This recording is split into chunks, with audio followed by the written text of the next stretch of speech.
どうも、強風オールバックババアです。めっちゃ風強いな。ハク様です。今日は朝から暴風だね。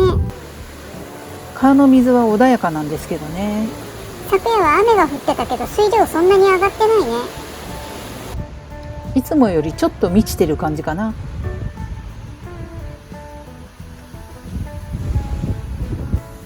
草木が折れんばかりの強風です。桜もすっかり葉桜になっちゃったね。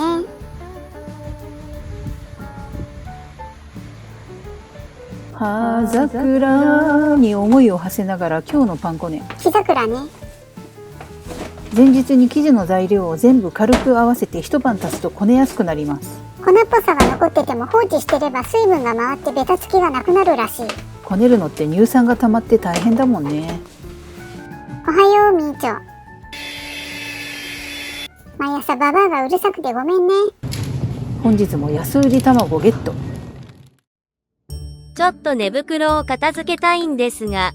は？何言うけつけんねん？よしひこがまき散らした猫砂を掃除したいんですよ。ゆちの星のさなにすわにや。本当にあんたたちは掃除しても散らかすんだから。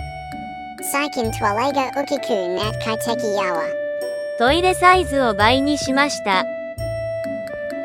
掃除機を朝？チョロコさんは掃除機をかけた後のカーペットが大好き。綺麗になって快適だわ。野良経験が長いからトイレの始末も上手ですね。他のやつらがズボラすぎるのよ。ミーチョさんなんて砂かけすらしないもんね。モギュラサイテニ。Emma Mogula Utendale Deshlo。やだ、怒ってる。ババアじゃないかしら？チョロコ3秒で裏切るよね。かなさババアに。今日の落下発作は1個だけ。デザートにしようかな。買い物から帰ってきたらいい感じにふっくら。粉っぽさが完全に消えたね。引っ張って生地を伸ばして落とすストレッチホールドという方法。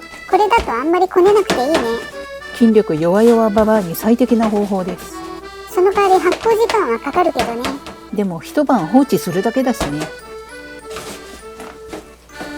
何度か折りたたんでいくと生地にツヤが出てきます。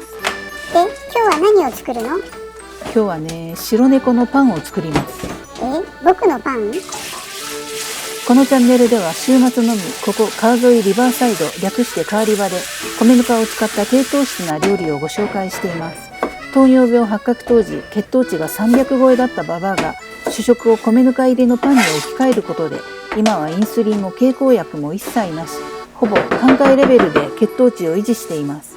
この動画が血糖値をコントロールされている方のご参考になれば幸いです。いいねボタンとチャンネル登録、ベルマーク登録をよろしくお願いします。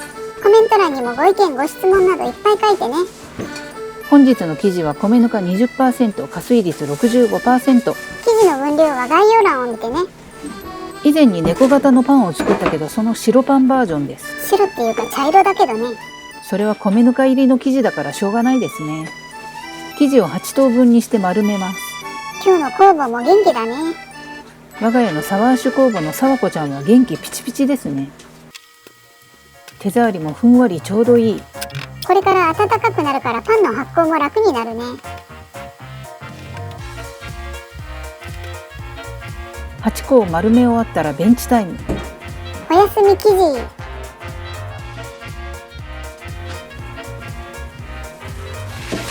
そうしたらパンの中に詰めるあんを作りましょう。パンは何を詰めるの？ほぼポテサラ包みます。玉ねぎとじゃがいもとハムか。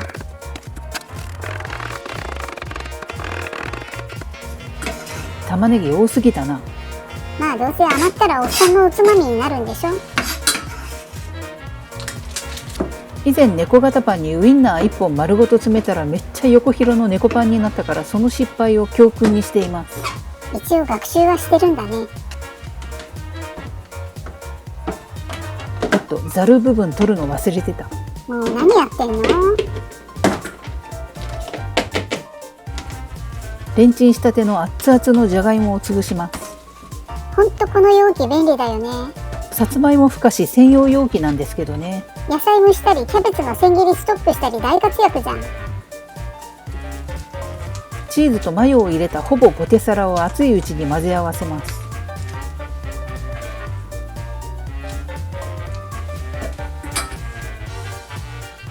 おかえりキジ。ベンチタイムが終わったら楽しい成形タイム。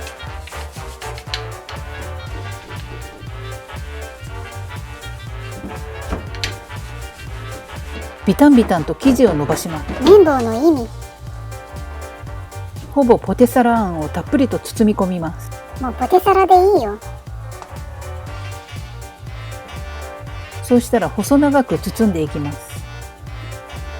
今日の生地は扱いやすそうだね。加水率 65% の生地は一番扱いやすいですね。パンの端っこをギンギンに尖らせてやります。ここから一気に猫成形。ギンギンの端っこを上にグイッと曲げてやると、ほら猫。まあ微妙だけど猫。輪郭完全に白様じゃん。今はそうだけど焼いたらどうなのかな。よし、天板に並べていこう。残り4つはどうするの？あんが足りなかったからただの細長いパンになった。ほんと計画性がないよね。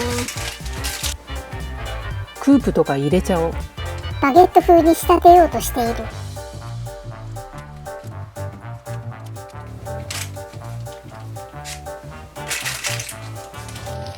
そして二次発酵が終わったら焼いていく。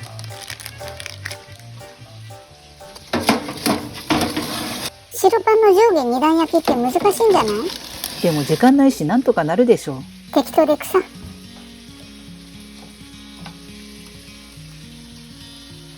さてと、また画期的なトリッキー唐揚げ作るの？昨日はタレ漬けの唐揚げで試して微妙だったんですが、今回は成功報告をいただいている唐揚げ粉で試してみる。ちなみに使い回しの油を使用、粉は半分入れました。どうせ油が汚れるなら古い油で試したれ的な。唐揚げ粉にはパンチの効いた味がすでについてますからね。何度見ても失敗の予感しかしないんだよな。でも肉が色づいてきたあたりから一気に様相が変わってきます。なんか衣がちゃんとついてるんだよな。コメント欄で科学的に説明をしていただいて納得はしたんですけど、やっぱり脳みそがバグるんですよね。めっちゃ美味しそうじゃん。味付きの粉なので残りかすは多めですが、軽くこしたらこんな感じ。ババアもう一回くらい使いそう。今日の夜はこれで炒め物をしようかな。やっぱり。それじゃあ八作スイーツでも作ろうか。さっき拾った落下八作。さっき 30% 引きで買った糖質ゼロのお菓子を使ってパフェにする。かわいいな、おい。アイラップでボンボンして泡立てたホイップを絞り出す。さらにお菓子と八作も乗せた。なんか今日のスイーツは贅沢だな。サラダの上には余ったほぼポテサラあんのポテサラ。めんどくさいな、ポテサラでいいって。そして唐揚げを乗せたらサラダの完成。あれ、唐揚げまでサラダの扱いにしようとしてる？パンも一応焼けました。一応？バゲット風はもう少し焼き色をつけたかったので5分追い焼き。せっかくふわふわだったパンを移動するときに潰してしまうババア。暑いならおっさん呼びなよ。って焦げてんじゃねえか。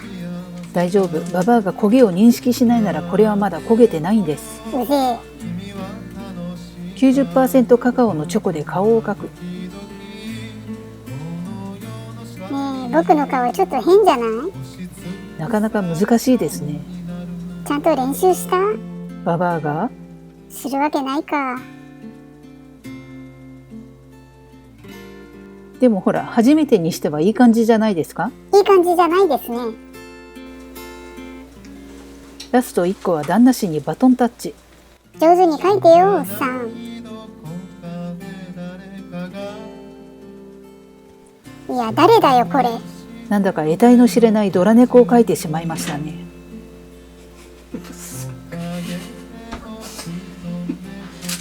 絵心ある人に書いてほしかったよ。こっちも黒々してんな。白様、今日は口が悪いですね。完成しました。白様パン。これは僕じゃありません。そして日清製粉トリッキー唐揚げ。それではいただきましょう。なんだよおっさんの猫の顔。なんで寄り目なんでしょうね。バゲット風パンに小麦粉を振るのを忘れてメリハリのないカラーになった。行き当たりばったりだから。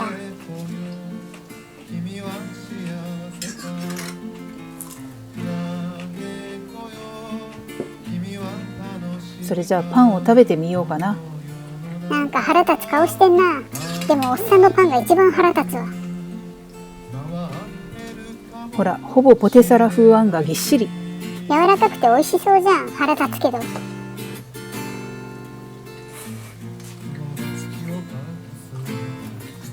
ふわっふわ、めっちゃ美味しい。